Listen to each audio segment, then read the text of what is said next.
Hi, welcome to the Keith and the Girl Show. I'm Chemda. I'm Keith Malley, and this is James Patrick McDade. JP, how you doing, buddy?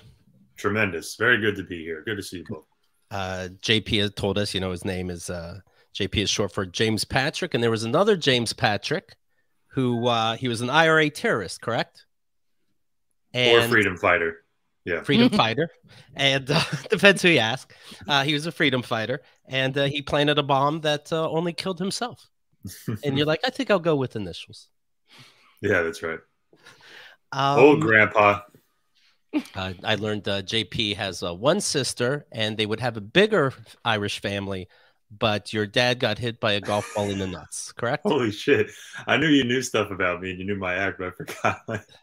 Did I say that on this podcast? I know I said that on a podcast. I have my ways. But yes, it's true. Yeah, my dad was playing golf in, I guess, 1991 when my little sister was a baby. And an errant tee shot from God knows where hit him square in the nuts. He got up, finished the hole, made a par, went to the hospital. I don't have any other siblings. And that got you into golf, that story. So that's interesting. Yeah. I thought that was going to be more of a part of it. But it's still fun. Actually, this story is getting me into golf because we were talking about, some sort of contraceptive where we don't have to worry about it anymore. And really, that's the man getting a vasectomy. But what you're telling me is there is a way to hit a golf ball perfectly at the nuts. This is what I'm learning. You put in your 10,000 hours and you get really good, you can, you can aim for scrotums. But really, golf historically has been a contraceptive just by talking about it with women. It will prevent any reproductive activities. Big in the Irish boy, what did you do for St. Patrick's Day? Did you visit the motherland? I did not. I did not touch the Emerald Isle. I haven't been in a long time, but I don't drink anymore. So like I don't know how to properly, and I'm not going to like make a shepherd's pie or something. So I don't know what I'm supposed to do. I just give myself an excuse to eat candy. That's what I just do. Like Easter's coming up, there are Cadbury eggs out there. I don't know. It's a Catholic holiday. It seems thematic. So I just treat my body poorly. I think Jesus would have wanted it that way because as 100%. I understand, he didn't die for nothing. Right? Like on Friday, they treated his body poorly. And then on Sunday, he came back for like a healthier new plan, right? There's a terrible CrossFit joke in there somewhere. But yeah, he bounced back from a rough weekend. Right. And, like no did more some carbs. Self-care on Sunday. From now on, we're meditating. He's like, yeah. I swear, oh God, I wouldn't be so heavy on these nails if I just stopped eating so much damn bread. You guys, I swear to God. As I was up there, I was given some time to think, and I am in gratitude of that. So thank you so much. Yeah. And then they made him into a high carb snack. The cruel irony. Right. Mm-hmm. Now he's the bread. Speaking of sobriety, how long sobriety now? 8 years? 8 years. Jesus, Keith. Congrats. You've got the whole dossier open. But yeah, I just hit 8 years back in, I guess, November, something like that. I don't know. Do I remember this right? That it's not a big story. You're just like, hey, I'm lightly fucking up my life. Yeah, it was just like I could project down the road what was going to go on. It was no big Irish mystery there, how things were going to turn out. So I was like, let me quit. What kind of drunk are you? Because you're very put together. You seem like you're very thought out, very measured in general. You're not like the loosey-goose lampshade on the head. Is that what you turn into when you're drunk? Let me tell you, Hemda, all the screws came loose back in those days. The geese were loose. Okay, I was puking all over this town. I was a friendly drunk, but there were times where like. Were you a hugging drunk? Because you're very tall to be a hugging drunk. I'm a hugging sober guy. I'd hug people without the influence of drugs. Like I hug the ladies. I hug the bros. I'm a Joe Biden style Irish American. I would leave the word Joe Biden out of that hugging. There've been. What? I don't know. I smell people's hair. It's nice. They like it. I apologize. I'm reading that Wendy Williams, she's drinking again. That's a big deal. Respect. But she's saying it's because she's celebrating not drinking and has a new lease on life. That's a beautiful loophole there.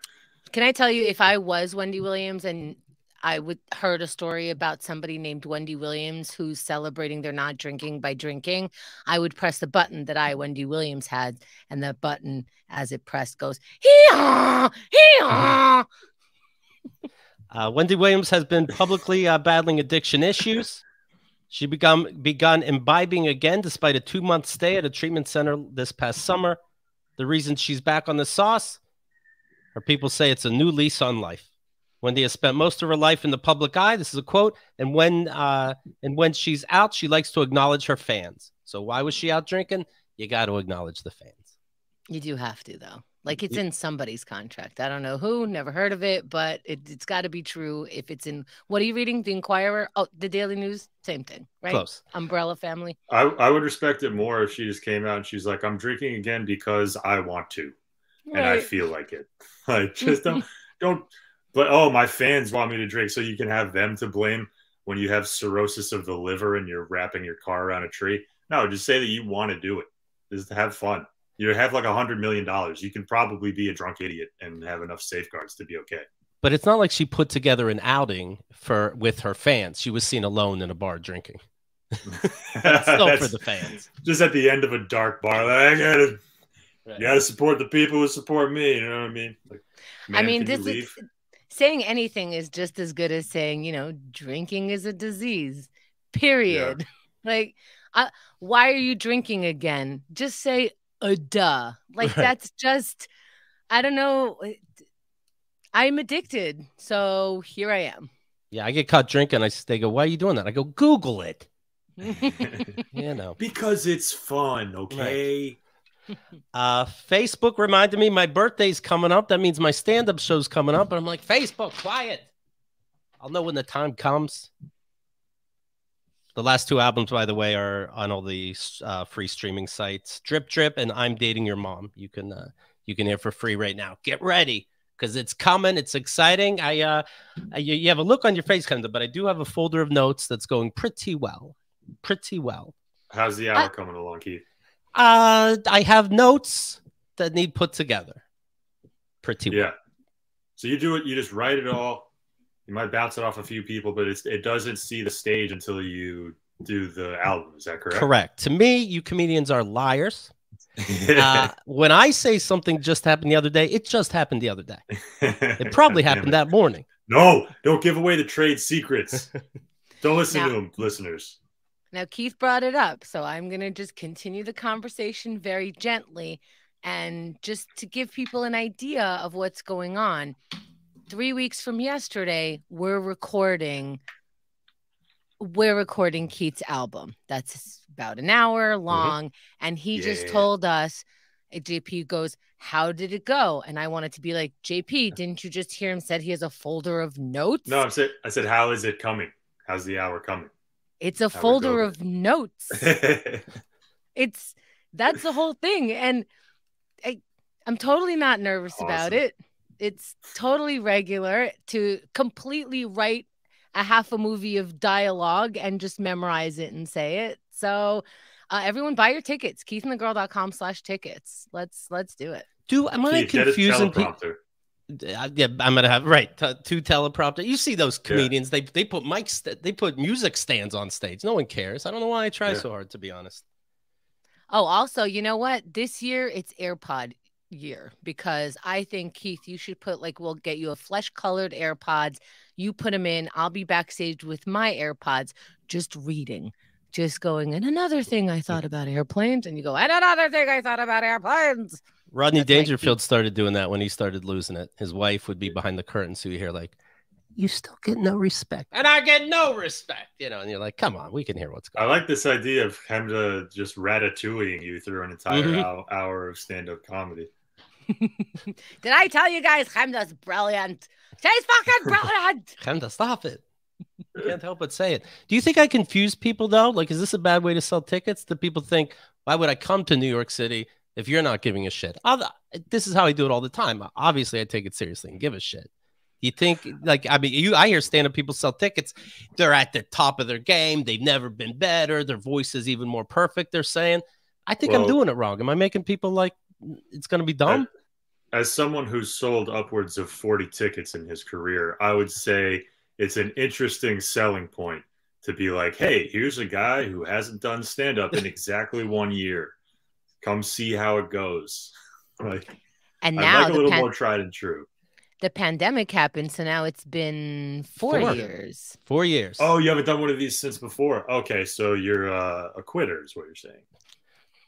You guys really... You didn't go down to Florida and do an hour in the middle of 2020. Is that what you're saying? Well, you know what? I know, this is what you guys did for a living. So, of course, you have to not worry about killing people and keep doing your craft during that time. I didn't have to, so I didn't want the people to die. But you know what? The other day, we went to Game Theory, a taping of Game Theory with Bomani Jones. Our buddy Rod Moore rates for him, and we saw a little bit of the behind the scenes. But when you go into to be a studio audience member, you have to wear a mask. This is at my show. You don't have to wear a mask. To me, it's strange. Like, why? It's not that fucking important. No offense to Mommy Nani Jones, but it's okay. We don't have to make me look like an asshole. You already did. But is it that, like, if we're wearing a mask, then we're nervous about dying, but this show is worth it? Do you know what I mean? The mask thing now is so strange to me. Like the decision that we're sitting less than 6 feet, so this is a fake preventative thing. Is that what you're saying? Yes, I am. It's fake, or if you believe it, then what are you doing? I get what you're saying. Right? Even in the Oscars, there was like somebody in the middle with a mask on. I'm like, well, you could have found an aisle. You could have. It's very strange to me. It's weird. COVID protocol, like after the year 2022, is very odd. It's hard to figure out. Like I was doing this little TV thing, and at the place in the building, you go in and everyone gets COVID tested. You get like a rapid PCR, and you would get it and you would sit like in the lobby with other people waiting, and then like you test negative, you go out, and then they tell you to wear a mask everywhere. It's like I tested negative 20 minutes ago. But it was funny because the nurse would come out and be like, so-and-so, you're good. So-and-so, you're good. And then occasionally they'd be like, hey, Jeff, can you come take a walk with me for a second? And Jeff's like, fuck. And that's the thing. If I'm sitting there with Jeff, I'm like, well, I might test positive tomorrow because I was right here with Jeff. If I could hear his name, I'm in proximity, right? Mm-hmm. It's been a while since I wore a mask. I forgot. It's kind of the sunglasses of the mouth. I was talking to somebody and they were telling me the most boring fucking story, but they can't tell. I'm just staring.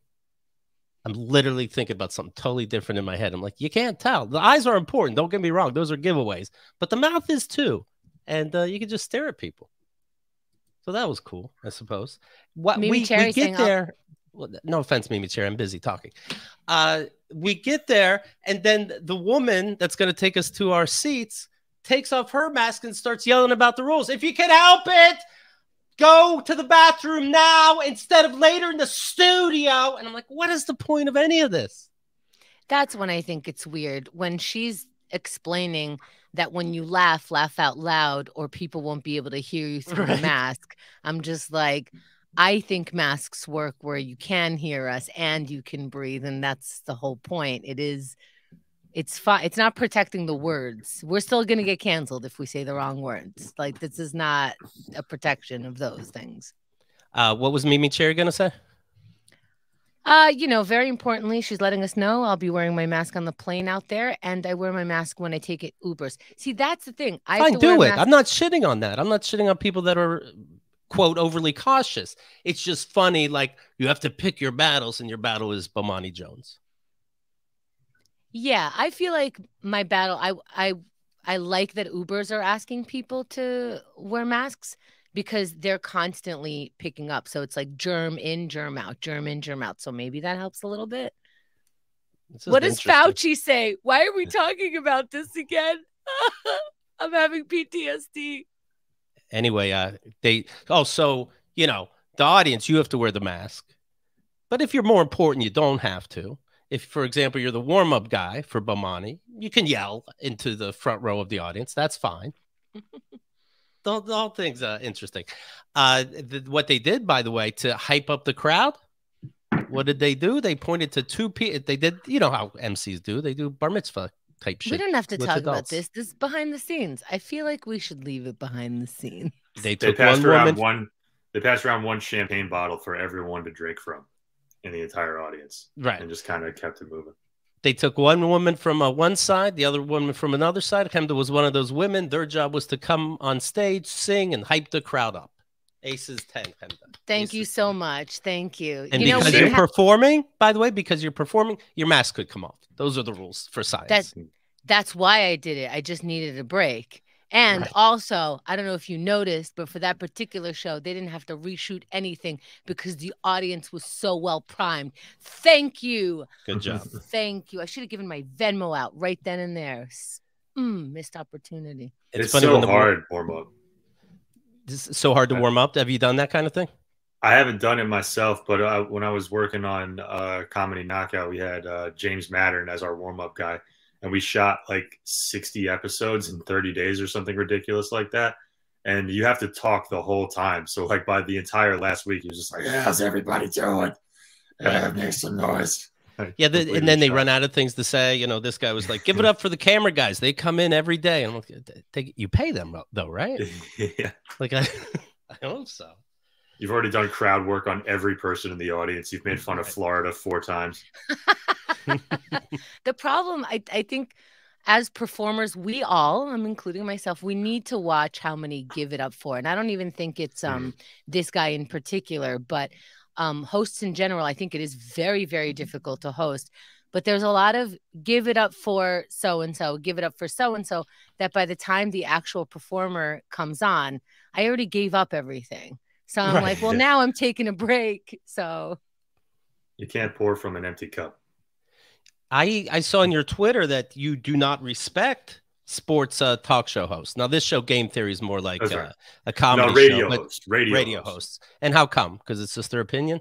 I think it was just the particular guy that I was hearing at the moment when I heard that. It was just like there's sports commentators who are very good at their job. And then like I feel like the radio is like the dustbin of irrelevance where they put like just Long Island dickheads who have severe gambling addictions and are just have very grating personalities.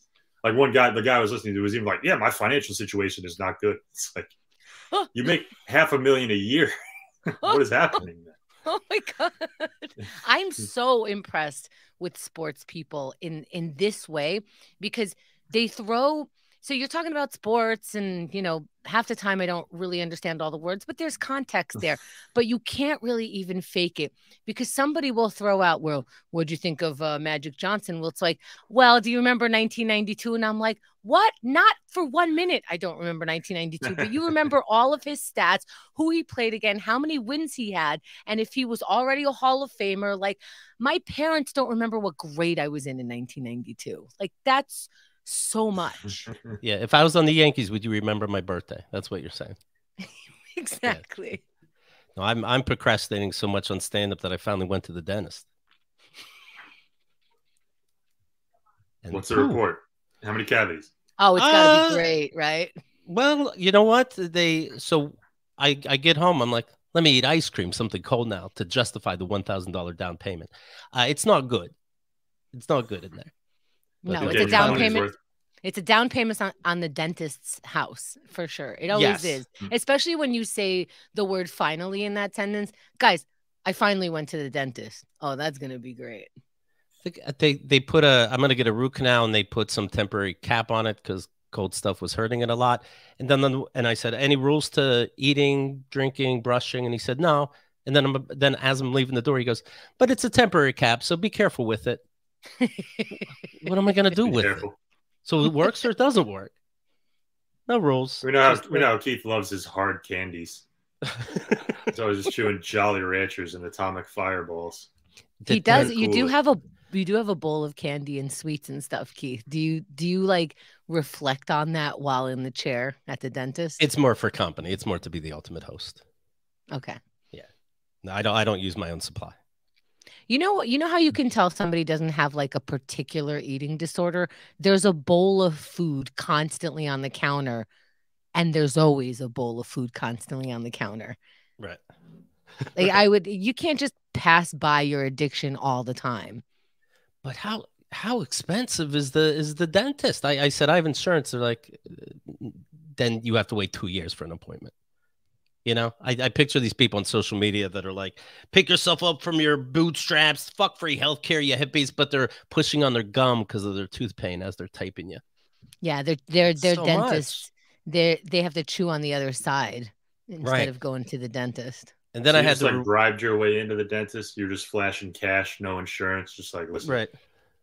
Tip the dentist a little extra so he gives you a better feedback. It's like, what if there were no cavities? right. You didn't see nothing. I didn't see nothing.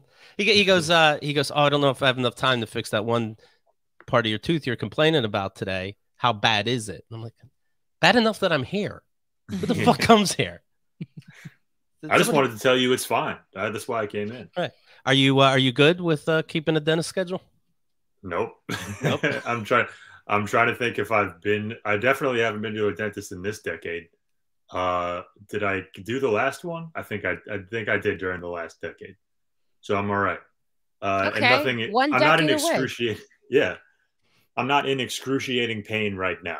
So just regular to me, pain. that's a clean bill of health. And then they're all still here. All 65 of them. I couldn't do stand up. How many teeth are we supposed to have? 248. Holy shit. So I went to celebrate afterwards. I saw the new John Wick movie, and that's taken up more time. So 3 hours long, no exaggeration. And I'll tell you, I wasn't fucking bored at all. And I don't like bang for my buck. Give me in, give me out. Hour 30 is perfect. This movie is so fucking good that there needs to be a new Oscar category, because it's not going to win for best acting because there's not a lot of dialogue. But call it stunts, call it whatever you want. This is the greatest fighting movie I think I've ever seen in my life, even better than the Japanese stuff. How good is sorry, Henry, go ahead. I don't even know what this is a new category. It's the Keith actually liked the movie category. There's like maybe 2 in the history of movies. We're just waiting for the butt. No, I was gonna ask like how good is Donnie Yen in it? I haven't seen it yet, but like he's the fucking man. He's the Eat Man. Like he was at the Oscars. I was like, why is he not getting a standing ovation right now? This guy is the fucking greatest fighter ever on film. I have to assume that this is he blind? I think he plays a blind character in the movie. Yeah. Okay. In this movie, there's a blind guy with that, and he's so fucking good. They make it like it's believable. Now he has almost superpowers. He touches your leg with his cane, and you can figure out where your whole body is. But it's still pretty amazing. Yeah, this guy is insane. Yeah, he rocks. By the way, to be in the Syndicate, you got to be a model. You do. Everybody's so fucking handsome. These killers. Everybody's got to have a hook. Yeah, this guy's got a magic cane. Some guy with an eye patch. But Keith, recently you've been pointing out actors and that are very, very good looking. It almost like you just realized how good looking one has to be. And I'm not knocking it. I'm just like curious why now you're suddenly like, and this handsome guy. Like this, obviously you're handsome. He's been watching movies every week for his entire life. He's like, wait a minute. Sometimes these people don't look like the normies. I think sometimes they put in too many good-looking people, like Starship Troopers. I couldn't get into because it was all supermodels. Let's see. I mean, that movie. What? Wasn't that part of the? No. They were actors playing actors, right? Starship Troopers. They're what? Am I thinking of the right one? Is that they're like with Tim Allen? No. Starship Troopers. They fight aliens. Okay, it's an actual fight giant bugs. I know what you're talking about. But like I saw the movie. I saw the movie. Yeah, but that has nothing to do with looks. Hell or High Water. Chris is a great movie. Great movie. But Chris Pine, the whole time I'm like, you don't got to rob banks. You're a model. This hick town would be telling you how fucking gorgeous you are every day. This makes no sense. It's like that Jim Gaffigan bit about Monsters Ball and Halle Berry. What's that? She should just. Halle Berry plays like a poor woman, and Jim Gaffigan's bit is like, she should just be a model. Right. Top movie of the weekend: John Wick Chapter 4, then Shazam, Scream 6, Creed 3. You hear the news about this guy in Creed? I heard he got arrested, but I don't know what happened. Oh boy, Jonathan Majors. He's the rival in Creed. He's also the main guy in the new Ant-Man and the Wasp movie. And he's just got arrested for choking out his girlfriend. Oh. And you know, I mean, it's horrible for what it is, but also he's kind of the future of Marvel movies. He's the one introducing everybody to multiverses. So he's going to be in a lot of upcoming movies, or was going to be. I mean, if that guy who plays the Flash is still around, he should be okay then, right? Yeah. He was arrested in Manhattan on Saturday for choking a woman in a domestic dispute. 33 years old. That's a rough one. Yeah, choking. Yeah, I told somebody about this story, and they said, "Was it self-defense?" I'm like, "Yeah, self-defense choking." Yeah, that's one where it's like, first of all, it feels so extra personal, and also it feels like that's the one you're not going to get away with because you left handprints. Like right. Or was it like one of these? Like either, I'm not saying you should do MMA to your girlfriend. The elbow. It might have been this kind of triangle choke deal. Right. But it doesn't excuse it. No, but it could be a little bit harder to move forward with. It's hard. It definitely makes the self-defense plea tougher because you're behind her. Right. Yeah. The choking in general, self-defense, that would be interesting. I've never even considered choking someone as self-defense. I don't think the judge is going to ask which way the choking was going down either. Was the judge like, so was it MMA or Bart Simpson style? What was it? Like, in the eyes of the law, it's all bad. Doesn't look good. His defense is he's trying to tell the judge that it was a different version of him. But I don't see how that's going to work out. In these Marvel movies, is there even crime in these? Like, can you get away with everything in the Marvel universe? Because everybody in the movie, everybody knows that New York City was attacked by aliens. In the movie, everybody knows that Thanos had half the population lose 5 years of their life. So you get in trouble for doing something. Just go, hey, somebody came from another timeline, acted like they were me, choked somebody. I mean, you got to be able to get off of everything in this Marvel world. I think Jonathan Majors is using the Johnny Depp defense that actors can use. Well, when I threw that wine bottle at Amber Heard, that wasn't me. That was Captain Jack Sparrow. I can't be held liable for what he does. He's a loose cannon. Like, but Majors is taking it to it. He's going into the multiverse to defend himself. Right. Honestly, I did not know what Johnny Depp sounded like until just now. That's right. That's weird. That's very, very weird. But you know, he's right. Yeah, I know. That sounds like him. Holy shit, Johnny Depp sounds like that. That's weird. The woman had minor injuries to her head and neck. She told the police when she was assaulted. She was taken to a hospital in stable condition. Majors was charged with strangulation. See, again, that's its own thing. That's not just assault. It's separate its own crime? separate thing. Strangulation, assault, and harassment. And he's like, can we get rid of the harassment charge? That one's like, duh. He's like, I'm trying to keep my reputation here. The woman then claimed that on Friday, Majors put his hands around her neck. The two spent the night at separate locations before she called the police in the morning. Simpson. Majors rep told TMZ he's done nothing wrong. Well, come on. We look forward to clearing his name and clearing this up. Just a misunderstanding. He got into an argument while taking a taxi home from a bar in Brooklyn. The girlfriend supposedly saw another woman texting him, confronted him. He grabbed her hand, slapped her, and then later choked her. He's going to get away with this. The silver lining is at least it's nice to see someone supporting the yellow cabs. Right. They've really been going through it. Uber and he didn't. I know that's not the point. He didn't mean to hail a cab. That was just his upswing. And this guy is built. I mean, he's fighting Creed in the new Creed movie. This guy is huge. Yeah. I don't think anything's gonna happen to him. I don't think this is, and this is gonna be a weird thing to say. I don't think this is enough for people to hate him. I think sorry, but the story is too relatable. The right. let me look at your phone, but not regular. Let me look at your phone. You know, when bitches be sounding like that. Okay, there. I went there. This is not my thoughts. This is just how I think that people are not going to be so bothered by it because I do think that's a thought process. Yeah, I get you.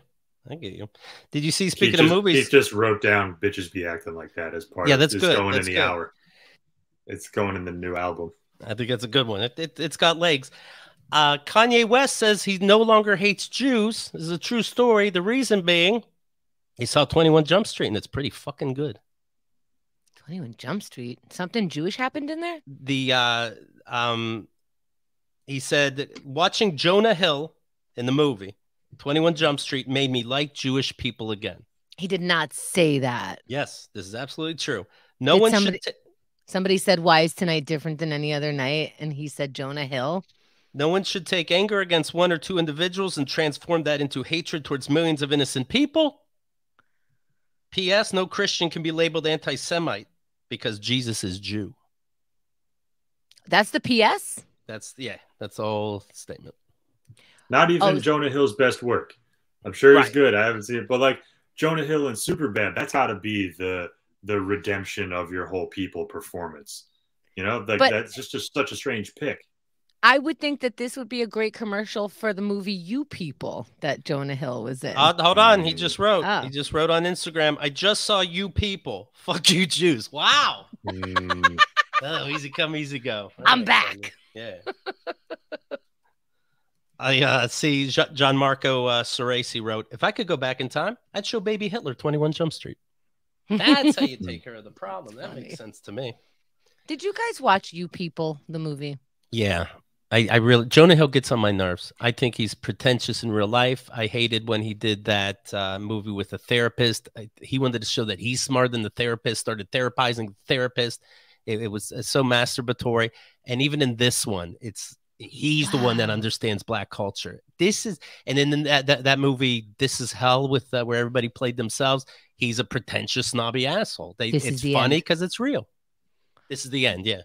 Wow, this is so interesting. We were just talking about it in chat, and people are like, I didn't like the movie You People. It's so, like, they got it all wrong. And I'm like, what did it get wrong? It's like this light version of, this. It's a comedy about how we're racists without even fucking realizing it, basically. I hate to summarize because I'm the worst, but and then I'm like, okay, but why did you hate it? And I think Newsy was like, I just don't like Jonah Hill. I'm like, wow, then the whole movie just goes out the window. That's so interesting. And somebody else said Sean's iPhone was talking, and he didn't like how they portrayed podcasting. He didn't think that was accurate. And I'm like, wait, did anyone watch the movie?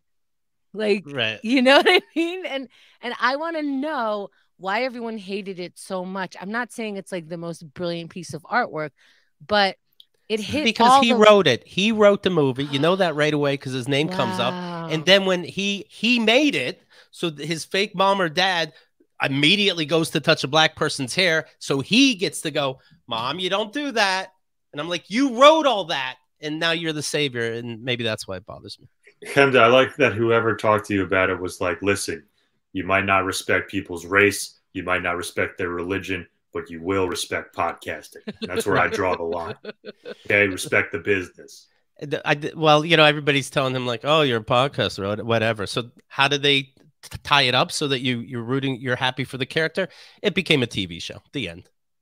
Well, you kind of always knew that was going to happen because he was always defending himself. And like all romantic comedies, the guy does a little, vignette of him getting his life better. And poof, 5 minutes later, he's the best catch on earth. So, again, bitches, get it right, to me, it's like just like any other movie. But I had no idea people were so mad at Jonah Hill. What do you think, JP? Any Jonah Hill thoughts? Jonah, I'd love to work with you if you're listening. I respect your work so much. Yeah. Jonah, let's go to couples therapy together. Fuck these guys. They're so angry. Let's have skinny got fat guy brotherhood and just kind of move past it. You see the great Gwyneth Paltrow is on trial. She a guy the Queen of Mean. The Queen of Mean. She a couple years ago, this guy's saying she crashed into him skiing. Okay. Fucked with his head. Now he's an asshole to people. He was a nice guy, but now he has brain injuries. She's saying, no, you crashed into me, you fucking asshole. Now they got to fight about that. I think it might have been on this podcast years ago that there was a similar story about a guy who was like a rugby player or something, and he tried to do a backflip, landed on his head, woke up in the hospital, and then he was gay. Yeah. I think people just use head injuries like this for convenient excuses for like however they are. Like that guy was gay the whole time, and then he hit his head. He's like, "Oh, I'm suddenly gay now." And then this guy gets hit by Gwyneth Paltrow. Is like, "Oh, I'm just a real prick all of a sudden." Definitely wasn't like that before. Yeah, how you see like when people get older, they're like, "Fuck it, I'm tired. Here comes my real personality." So the lawyer of the guy talks to on the stand his daughter, and the daughter says, "You know what? He was a great father until 2016 and got hit by Gwyneth Paltrow, this thing that weighs 32 pounds, and gave him brain damage, and now he's mean. He really changed his personality." So the lawyers got a written statement from the other daughter and said, "No, my dad was always an asshole." Getting into family business. It's very exciting. That daughter is not getting a piece. Right. That's a great like star witness in the trial moment. The guy's just on the stand. It's like, oh shit, it's the daughter that I hate, not her. Terry Sanderson. Terry Sanderson is a retired optometrist, so he should have seen where he's going. He's suing for $3.1 million. She's countersuing for $1. That's always a move that kind of works in your favor. Is she really? Yeah. For $1, just to be like, you can't do this to me, right? Right. Sanderson said he was left with a traumatic brain injury, broken ribs, and loss of enjoyment of life because she ran into him. What? Just as life was getting better, I assume, because it does for everyone? She says, no, it's him. He ran into me, a full body blow. I didn't make a big deal out of it like a puss. Sanderson, who was 69 when Paltrow countersued him in 2021, told his doctor a year before the accident he was blind in one eye. The actress claims. The retired eye doctor also admits he does not remember what happened during a counterclaim. Okay. All right. Mrs. Paltrow was angry with the plaintiff and said so. Plaintiff apologized at the time and then later sued. So she's saying he knows he hit her. He even apologized and then later got the idea to sue. This is so silly. Yeah. It's how long has it been? 2016 was the accident. Huh. I feel like I feel like if one of these people raped the other, the statute of limitation would be over. I find that interesting. A judge ruled Sanderson was not entitled to punitive damages, and he can only seek $300,000 in damages, not the $3.1 million that he wants. Paltrow, 50, good to know, is seeking $1 in damages plus the cost of her legal fees because her injuries were relatively minor. Those legal fees. What kind of retainer are those lawyers holding? She should spin this into like an ad for her line of self-help products. She's like, right. Yeah, my injuries were pretty minor. I didn't sustain much bone damage thanks to this bone broth supplement that I take every day and keeps me strong. I love my vagina cumin candles. Really saved the day. Paltrow, 50 with mild fillers, went to court on. Her lawyers also said in court documents that despite Sanderson's claims of being seriously injured, he has traveled internationally on multiple occasions since the incident. Well, he's not flying the plane. Who gives a fuck? Yeah. He found his seat, so he's fine. Right. Yeah, he's all right. What's he expecting to do with his life that he's lost enjoyment of life now? Like, oh, I was going to get into rock climbing, I swear. The lawyer for the guy said to Gwyneth Paltrow, this is a quote, "You're small but mighty. Actually, you're not that small." Like he caught himself. Like, fuck, I should have meant to say you're not that small. That's the comedians that go on stage go, "Hey, how's everybody doing? I'm doing great." Fuck, I fucked up. Actually, the other day I got into a car accident. Let's see here. Gwyneth Paltrow gets interrogated about whether she's friends with Taylor Swift during the ski accident trial because Taylor Swift sued somebody for $1. Are you trying to pull a Taylor Swift here? Said the lawyer. Yeah, that guy's gonna lose. Oh, I thought they were like asking her if she's connected to Taylor Swift to catch her on some kind of RICO statute for annoying white women. Just like, if we can get one, we can get them all. Right. We can just round them up, put them all in jail. I'll put pictures on the website, but people are talking about how Gwyneth Paltrow Her glasses, her demeanor, it's reminding people of Jeffrey Dahmer. And like, and you do look at it, it's like, yeah, you killed your husband. You know, oh, it's a skiing accident thing. Okay, it is a funny look. Well, what's interesting is, nothing's an accident with things like this. It feels like because she's an actress, she knows what these glasses will do. She knows what looking over will do. I feel like, right? Like everything that specifically Gwyneth Paltrow does seems like she's very well aware of and is in control. But I say that thinking that maybe I think she's that other woman who did the movie. There's definitely a job in Hollywood of courtroom stylist.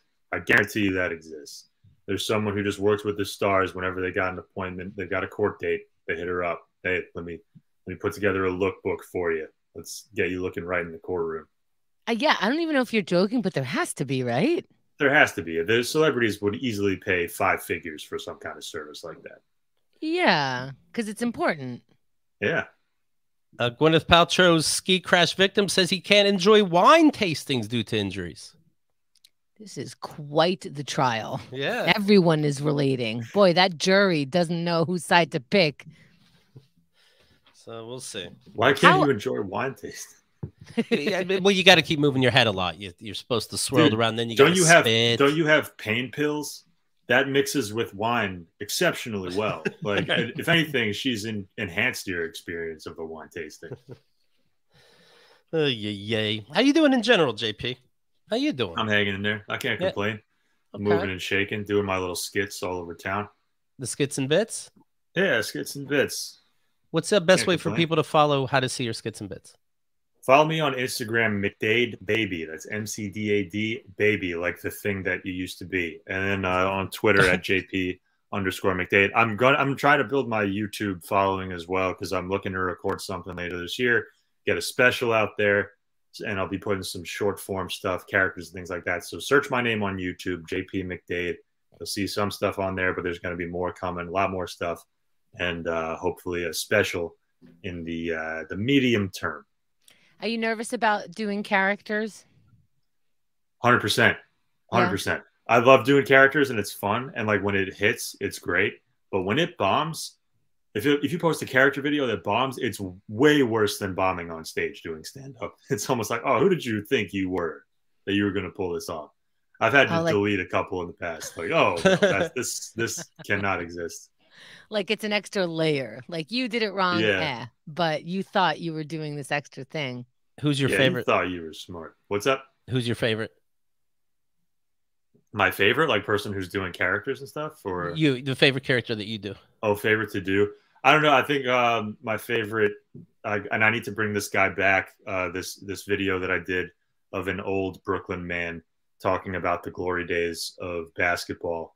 It's up on all my social media. You can go find it. But a guy is just reminiscing. That like kind of took off on Instagram. It's got like over 1 million views. And where's he from? Long Island. You know, he's from Brooklyn. He went to Our Lady of Perpetual Suffering, and you know he's got a lot of opinions on basketball. How it used to be a lot better back in the day, but now they ruined the game. Wow, you really go into a whole nother person. It's so odd. Wow. There's truly no real me. Bucho wants to say, before JP goes, be sure to ask him about his plans for April Fool's Day. Sorry, I meant Liar's Day. April Fool's Day? Yeah, keep my pepper spray on me. That's what I'm going to do. Try to pull a prank on me, you're getting sprayed. Okay? I don't get pranked. Yeah, pranks nowadays, it used to be like, hey, here's the story. Oh, yeah, no, gotcha, lied. Now it's you put salt in my coffee. No, now it's like guys going around like going around the city like grabbing people's dicks. Oh, it's wow. like, what? And then they get beat up. It's like, no, it's a prank. It's a prank. Right, It's a prank. Like that doesn't help. It's like oh my god, pulling out a gun on people prank. That's a whole genre of like online prank videos. One of those guys actually ran for Congress on Staten Island. This guy who went by Joey Salads. He's just the consummate idiot of the internet who is just like doing moron pranks and is now like a conservative politician. That's what Jonathan Majors should say, that he was pranking his girlfriend for April Fool's, but April Fool's Day gets jammed up and packed, so we celebrate on a different day, save a couple bucks. He tries to play the prank defense, but then the judge takes off the wig and the mask. It's Ashton Kutcher. He's been punked. It's a double prank. You know what I would do? This is not the right way to talk about domestic violence, but that is where my brain goes. Jonathan Majors should choke his lawyer, and the lawyer's like, "Ha, that's funny." You know, it's just something we do. We choke each other, and this woman took it way too seriously. It's like a solid bit. So I forgot that April Fool's Day is coming, and I'll remember and then forget in the next instance because I'm like, oh right, don't pick up the phone, like. You know, everyone's lying today. It's very uncomfortable. And then I'll forget and somebody will get me. And I don't like it. My brother has made me cry more than once on his little bits. And then like I have made him promise me we have parameters. And now he finally because he gets tough though. He's like, oh, you lost your entire back catalog. I clicked on something wrong. Yeah. He'll do that. He calls up and said like, oh, I lost all the information for your VIP people. Like the people that we used went out of bit. I don't know. And I'm like, okay. And I just, you know, I start crying and I'm like, all right, what's the next step? We're going to manage this today. Oh my God. No, I'm going to be okay. Okay. Should I conference Keith? Okay. No, we'll just figure it out first. Figure it out. Okay. Okay. That's a nightmare. Yeah, well, we put parameters like, you know, no April Fools about work because he actually does work with us for things that, you know, keep us afloat and keep us going. Nothing, I forget what, like nothing, maybe no health things or something like that. But he would break the parameters or still find something to make me cry about. So now the parameter is don't talk to me on April Fools. I don't even care if we have a meeting of some sort, skip out on me, flake on me. Don't call me. Don't talk to me. It's such PTSD with this fucking guy. And I love him. He's like my favorite person. I love him. But oh my God. It's a scary day. I don't go outside that day. You know, nothing serious could happen. Or like, all right, I just tell somebody, no, I don't believe you. Tell me tomorrow you're pregnant because today is nothing's coming in today.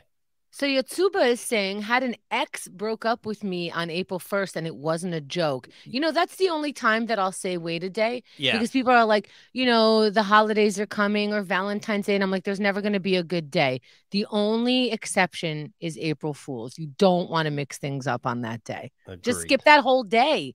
That's leap year now. All right, so here's what I'd like everybody to do. Click like wherever you're seeing and hearing this show, right? That's it. Drop a review. Those are always fun to read. And let me change my attitude here. Go to keithandthegirl.com/tickets because I'm going to be so prepared. You know, if you listen to my albums, let's say Drip Drip or I'm Dating Your Mom, those were written the Thursday before. So I take it very seriously. And I'm very proud of them. So keithandthegirl.com/tickets. The more people that buy tickets, the more I start writing. All right. Everybody, thank you very much, and we'll talk to you soon. That's it.